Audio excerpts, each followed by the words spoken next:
হাল বাবলৈ হ'লে কেজুৱেল নালাগে ন? কেজুৱেল নালাগে, আপোনাৰ একদম মৰা কাষলৈকে আপোনাৰ নাঙলে পাই যাব আপোনাৰ।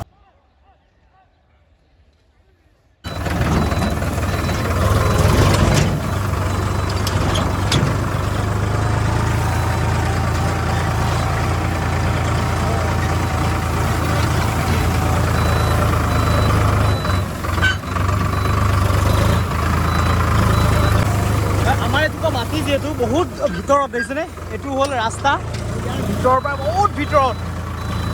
এইবাৰ কি কৰিছোঁ, ডাইৰেক্ট ট্ৰেক্টৰ লৈ পেলাই জেগাৰ পৰা মানে ডাঙৰি আনি আছোঁ। বিশেষকৈ আমাৰ ইয়াতে বাবা আহি আছে, আজি কঢ়িয়াই থাকিলে মানে নহয়গৈ, সেইটো কথাৰ কাৰণে এইবাৰ প্ৰথমবাৰ সেইটোকা মাটিৰ পৰা আমি ট্ৰেক্টৰ লৈ পেলাই আছোঁ, ডাইৰেক্ট মানে আনিছোঁ। আৰু এখন ডাইৰেক্ট 4 হুইলৰ সোণালিকাৰ গাড়ী। এক লোড আমি দিলোঁ আৰু ছেকেণ্ড লোড আমি কেনেকৈ দি আছোঁ আপোনাক দেখাম।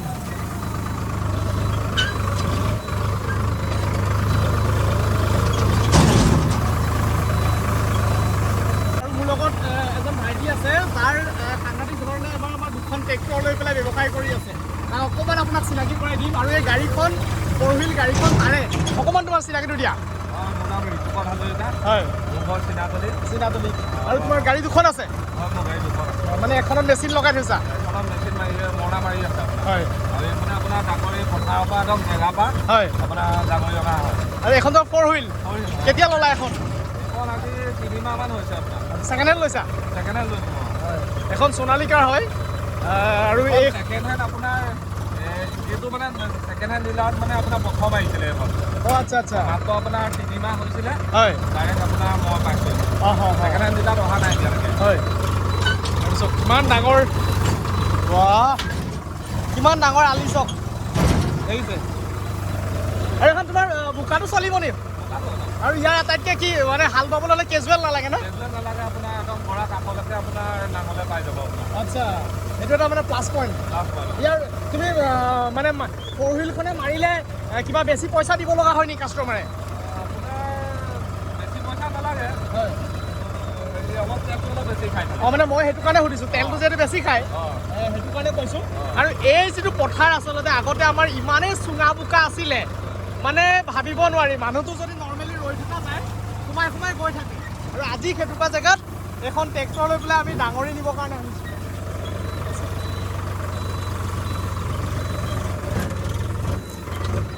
চিধা হ'বলা, পাৰ কৰি দিয়া।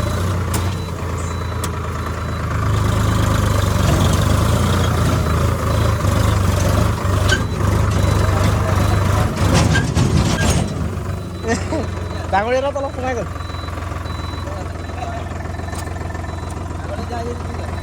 হে, আহি পাই গ'লোঁ পথাৰ। আপোনালোকক দেখাই আছোঁ ৰ'ব, কিমান দূৰ দেখিছে। আৰু ইয়াতে আমাৰ কাম চলি আছে।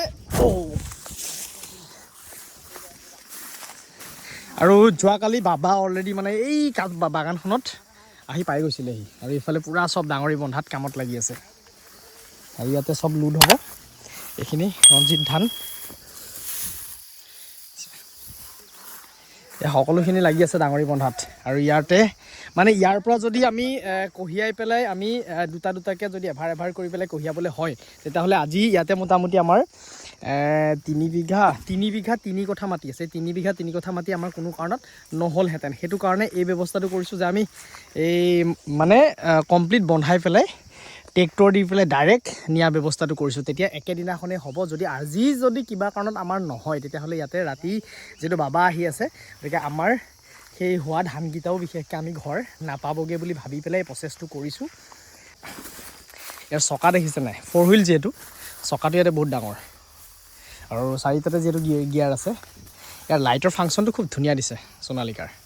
এইটো লুক কিন্তু সোণালিকাৰ বাদে বেলেগে নাই দিয়া। এইটো প্ৰজেক্টৰ আছে নি লাইট? এই দুটা প্ৰজেক্টৰ লাইট দিছে ইয়াতে। অঁ, এইটো একদম পূৰা লাইটিং আছে নে? এইটো এটা খুব ষ্টাইলিছ দেখিছেনে? এইটো লুক খুব ভাল। ইয়াৰ মাইলেজ কিমান যায় তোমাৰ? এইখন আপোনাৰ বিঘাত বেলেগ ট্ৰেক্টৰতকৈ আপোনাৰ 50 টকামান তেল বেছি খাব। অঁ, বেলেগ ট্ৰেক্টৰতকৈ মানে বেষ্ট তোমাৰ টেলাৰ চেলাৰৰ কামৰ কাৰণে বেষ্ট। নাই তেলাৰ কাৰণে এইটো বেষ্ট নহয়। তেলাৰ কাৰণত আপোনাৰ ৰাস্তাত আপোনাৰ বহুত ক্ষয় যায়। আচ্ছা আপোনাৰ বোকাৰ কাৰণেহে ভাল আপোনাৰ এখন। অঁ তেলাৰত ইমান এটা সুবিধাজনক নহয়। অঁ এনেই আপোনাৰ এই ডাঙৰি চাঙৰি কৰিবলৈ ভাল। মানে বোকা জেগাৰ পৰা বেয়া জেগাৰ পৰা এখন উঠাব পাৰি। বেয়া জেগাত ভাল জেগাত আপোনাৰ এইখনৰ কাম নাই। অঁ মানে কাম নাই মানে নহয়, আপোনাৰ তেলটো বেছি খাব, টায়াৰটো বেছি যায় আপোনাৰ। অঁ যিহেতু আপোনাৰ এই টায়াৰৰ আপোনাৰ যোনটো হেৰি ঘাটটো বেছি অঁ সেইকাৰণে আপোনাৰ ঘাটটো বেছি আৰু খায়। এনেই নৰ্মেলি চাগেতো ঠেকেচি যায় নৰ্মেলি নাই চলালো। এখন আপোনাৰ হেৰি আছে, ইমান নেফেছে। অঁ মানে আৰু চিষ্টেমটো কমপ্লিট তোমাৰ পাৱাৰ ষ্টিঙৰ পৰা ধৰি অল এভৰিথিং চব আছে। এই গ্ৰিপটো বহুত ডাঙৰ দেখিছেনে? আৰু এইটো তোমাৰ বোকাত সোমাইছে না গোটেই? অ' বা ইমানটোমান বোকা সোমাই গৈছে চব দেখিছে। গতিকে এয়া আমাৰ ডাঙৰি আনি লোড কৰি থকা হৈছে। আৰু এটুকুৰা জেগাত পোন প্ৰথমবাৰৰ বাবে আমি ট্ৰেক্টৰ লৈ পেলাই আমি ডাইৰেক্ট ডাঙৰি কঢ়িয়াইছোঁ। আগতে আমি সদায় ভাৰতে কঢ়িওৱা যায়, কিন্তু যথেষ্ট দূৰ হৈ যায় আৰু সেইখিনি কৰি থাকিলে আজি আমাৰ নহয়বগৈ। কি দিন আহিলে চাওক। আগতে আমি যিটো ধান দাওঁ ইয়াতে মুঠি বান্ধো দেখিছেনে? এটা মুঠি বান্ধো, কিন্তু আজিকালি মুঠি বান্ধিবলৈ আমাৰ সময় নাই। মানে সোনকালে দাই পেলাই হ'ব লাগে পূৰা। এইটো কি কয়, এইফালে আছে আমাৰ অজন্তাক দেখাম চাব। এহেঁতিয়ে গোটেইখিনি কাম কৰি আছে আৰু এইটো কাটিছে দবা কাটন।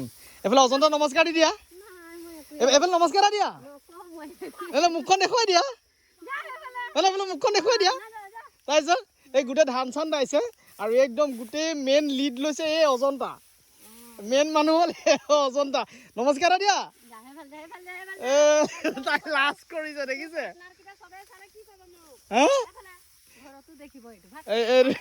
ডাঙৰি লৈ পেলাই তাই নিজে বান্ধিছো দেখিছে এনেধৰণে টঙালত। আৰু এই ইয়াত খেতি আচলতে কি হৈ গ'ল গম পায়? মিয়া লগাই পেলাই ৰোৱা হৈছিলে। কি হৈছে, অলপ সেৰেঙাকৈ ৰুলে। ৰোৱাৰ কাৰণে ইয়াত ধানটো আমাৰ বহুত বেছি ভাল নহ'লে।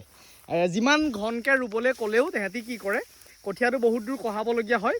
সেইকাৰণে সিহঁতে কি কৰিছে, অলপ সেৰেঙাকৈ ইয়াতে ৰুই থৈ গুচি গ'ল। আৰু যোৱাৰ ফলত কি হৈ আছে, আমাৰ ধানটো আমি কমকৈ প্ৰডাকশ্যন পাইছোঁ। চাওক কিমান ডিষ্টেঞ্চৰ কাৰণে এটা গেপ দেখিছে। ইয়াৰ মাজত আৰু এগুচা ৰোৱা হ'ল হয়, কিন্তু সিহঁতি কি কৰিছে, নিজৰ ঠিকাত লোৱা যায়।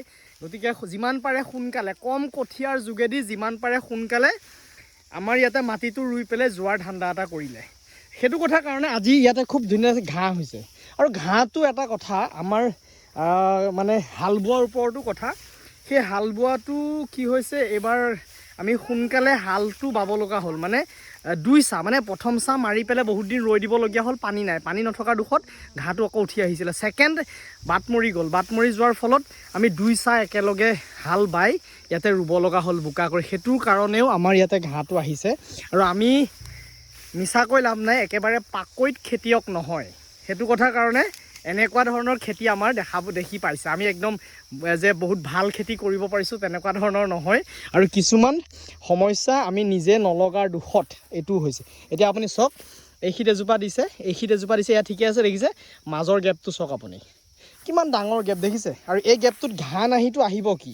যেতিয়া জেগাটুকুৰা ফ্ৰী পাব তেতিয়াহ'লেতো ঘাঁহেই গজিব ন। গতিকে সেই সমস্যাখিনি হৈছে। ধান কেনেকুৱা হৈছে ককা এবাৰ? ধান বেয়া, হে বেয়া হৈছে। আৰু এইটো ফল হৈছে আমাৰ বতৰ খুব ধুনীয়া এইবাৰ। আৰু এই বেয়া হৈছে অকল নিজৰ ফলতে। খুব ধুনীয়া। এনেই ধানৰ ঠোকটো এইখিনি আমি ৰিচাৰ্চৰ ধান আনি পেলাই কৰা হৈছিলে। ধানৰ যিটো জাত, এই মানে ধানৰ সঁচটো মই এবাৰ আমাৰ এটা ধান বিক্ৰী কৰিছিলোঁ। আমাৰ এজন দাদাৰ মই ভিডিঅ' বনাবলৈ গৈছিলোঁ, তেখেতে ধান মানে পেকেটিং কৰিছিলে, কঠীয়াৰ ধান। গতিকে সেই সঁচটো আমাৰ আনি গাঁৱৰ মই বিভিন্নজনক দিছিলোঁ। খুব ধুনীয়া ধান হৈছে গতিকে এইখিনিয়ে হ'ল আমাৰ খেতি। আজি প্ৰায় হ'ব সেইখিনি মানুহৰ, আমাৰ বেলেগৰ। কিন্তু আজি যদি নহয়, ইয়াতে বাবা অহাৰ 100% চান্স আছে। কাৰণ সেই মানে যিখন আমাৰ বাগান দেখা পাইছে, সেই বাগানখনত যোৱা ৰাতি আৰু এতিয়াও আমাৰ এইফালৰ পৰা বাবা পাৰ হৈ যোৱা নাই। আমাৰ যিটো এটা আৱঘাট আছে, সেই আৱঘাটৰ ধনচিৰি আছে, ধনচিৰিৰ সিটো ছাইডে গ'লেগে আমি অকণমান সকাহ পাওঁ। কিন্তু আজি পাৰ হৈ যোৱা নাই বুলি গম পাইছোঁ। মানে আমাৰ এইটো ছাইডেই আছে ধনচিৰি, আমাৰ ছাইডটোতে মানে আজি বাবাৰ জাকটো আছে। গতিকে সন্ধ্যা হোৱাৰ লগে লগে সিহঁতে আমাৰ ইয়াতে নিশ্চয় আহিব। আৰু তেহেঁতৰ গাতো দুখ নাই, খাবৰ কাৰণে বিশেষকৈ একো নাইকিয়া হৈ গৈ আছে। গতিকে সেইটো কথাৰ কাৰণে নাহিবনো কিয়? আজি য'ত আছিলে NRL হ'ল, NRLৰ বিভিন্ন ঘৰ বনিলে, ৱাল মাৰিলে, বাউণ্ডেৰী ৱাল। য'ত হাতীখিনি আছিলে সেই হাতীখিনি এতিয়া একেবাৰে সংকটজনক হ'ল বুলি মই ভাবিছোঁ আৰু সেইকাৰণে আমাৰ এইখিনি জেগাত আগতে কোনো কাৰণত নাহে আজি 3-4 বছৰৰ পৰা আহিবলৈ আমাৰ ইয়াতে মানে বাধ্য সিহঁতি কাৰণ খাবৰ কাৰণে খাদ্যৰ সন্ধানত সিহঁতি তাৰ পৰা ওলাই আহিছে এটা পুৰা 4 হুইল লাগি আছে না এইটো গিয়াৰৰ 4 হুইলৰ অঁ তলৰটো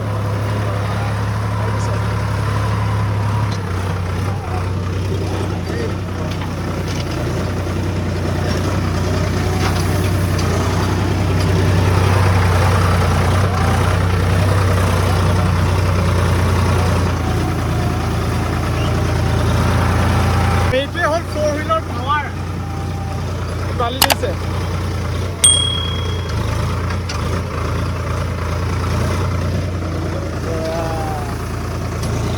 ভয় লাগিছে নে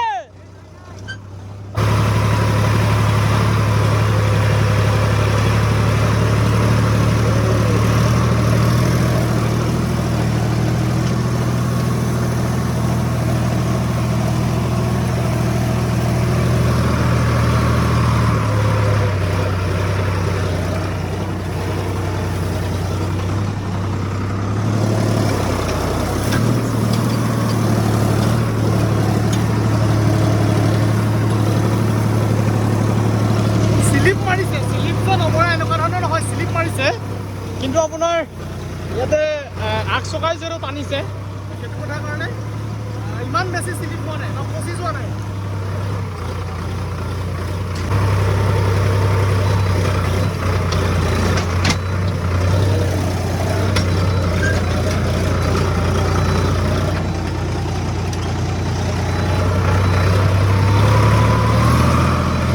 ৰাস্তাত উঠিলোঁ আৰু এইটোৱে হ'ল 4 হুইলৰ পাৱাৰ বুজিছে